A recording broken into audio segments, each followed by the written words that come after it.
사람이 성경 자체를 많이 읽어서 이상하게 되지가 않습니다. 이상한 얘기, 엉뚱한 책, 엉뚱한 사람들의 얘기를 듣기 때문에 엉뚱하게 되는 겁니다. 믿음이 있다라고 하는데 왜 헤매는 걸까요? 그것은 바로 내 발의 등이요 내 길의 빛이시라고 하신 그 말씀을 내 정수리 앞에 두지 않기 때문에 그렇습니다. 인생은 어차피 수고를 위해서 났습니다. 우리는 넘어가야 될 끊임없이 많은 인생의 수고와 환난들이 있습니다. 감당치 못할 것만 같은 많은 일들도 맞닥뜨려야 됩니다. 그건 이미 예견되어 있습니다. 하지만 믿는다라고 하는데 왜 그런 일들 앞에, 어쩌면 그것보다 훨씬 더 사소한 일들 앞에서 왜 낙심하고 주저앉아 버릴까요? 왜 헤매이고 결국 잊혀지는 인생이 되어버리는 걸까요? 그것은 바로 내 발의 등이고 내 길의 빛이신 하나님의 말씀이 내 앞에 있지 않기 때문에 그렇습니다. 말씀을 우선하지 않기 때문에, 말씀을 항상 생각하지 않기 때문에, 말씀을 믿지 않기 때문에 헤매는 겁니다.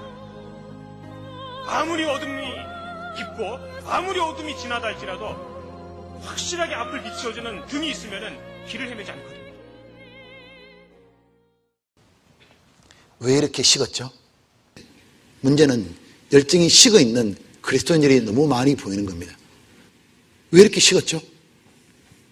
청년의 상징이 뭐예요? 힘입니다. 왜 이렇게 식었죠? 뜨겁게 교회를 사랑하지 않고 이상하잖아요. 처음에는 성경을 보는 양이 줄어듭니다. 형식화됩니다. 거의 안 봅니다. 그것이 습관되면 안 보는 게 일상생활이에요. 거의 안 보고 삽니다.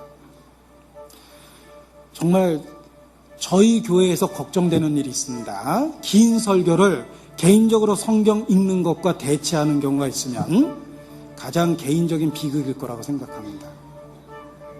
항상 배우나 마침내 진리해질 수 없느니라 그 말씀대로 항상 배우지만은 교회당만 왔다 갔다 하고 못 깨닫는 사람이 있습니다. 아무리 세월 지나도 안 바뀝니다. 왜? 육에 속한 사람입니다. 세상적으로는 너무나도 밝아진 시대, 그러나 하나님에 대해서는 너무 무지한 시대, 그것이 우리 시대가 아닐까. 그러면서 마음속에 질문이 하나 떠올랐어요. 과연 나는 하나님에 대해서 얼만큼이나 알고 있을까? 세상을 바라보는 눈은 점점 밝아지고 세상의 이치를 따지는 것은 너무나도 세련되져 가는데 하나님에 대해서 과연 얼만큼 알까? 여기에 모여있는 우리들은 성경을 어느 정도로 읽고 있는 걸까? 만약에 말이에요, 수요일이나 주일이나 이런 말씀 시간 외에 내가 성경을 전혀 읽지 않는다면 둘 중에 하나일 거예요. 영혼이 죽었거나 아니면 너무 큰 병이 될 거예요. TV 보는 시간이 많습니까? 성경 보는 시간이 많습니까? 찬송하는 시간이 많습니까? 스마트폰 쳐다보는 시간이 많습니까?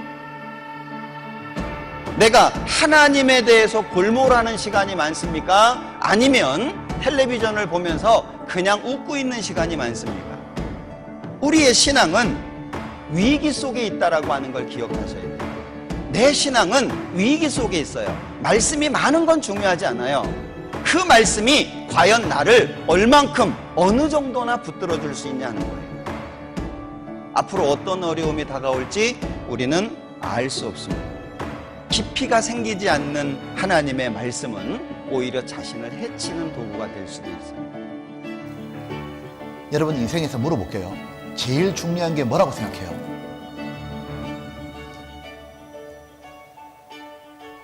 스마트폰 보는 건 아니죠. 근데 실제로 그렇게 많이 살죠. 봐요. 성경을 내가 배우는 것, 이걸 내 인생에 제일 중요한 거 생각하냐고. 내가 그걸 제일 중요하게 생각하는 사람은 일주일 스케줄 딱 짤 때 어떻게 짜느냐면 일단 말씀 있는 시간은 다 비웁니다.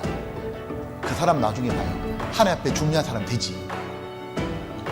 하나님은 하나님 마음에 합한 사람을 사용하시잖아요. 그러니까 그런 사람은 나머지도 하나님이 다 도와주는 거예요.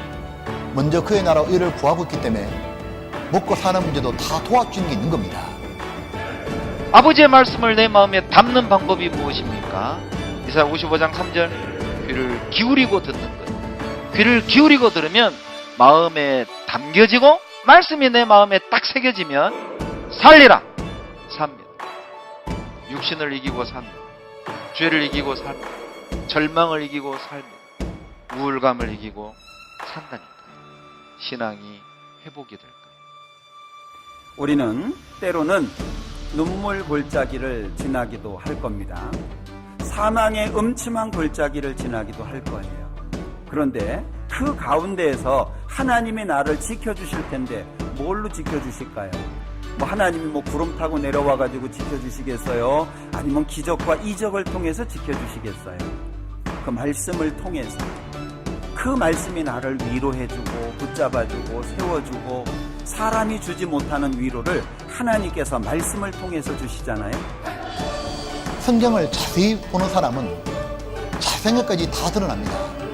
그걸 자세히 보면 얼굴에 티묻은까지 다 알잖아요. 성경 자세히 보면 자기의 큰 단점뿐만 아니라 작은 죄도 다 보이는 거예요.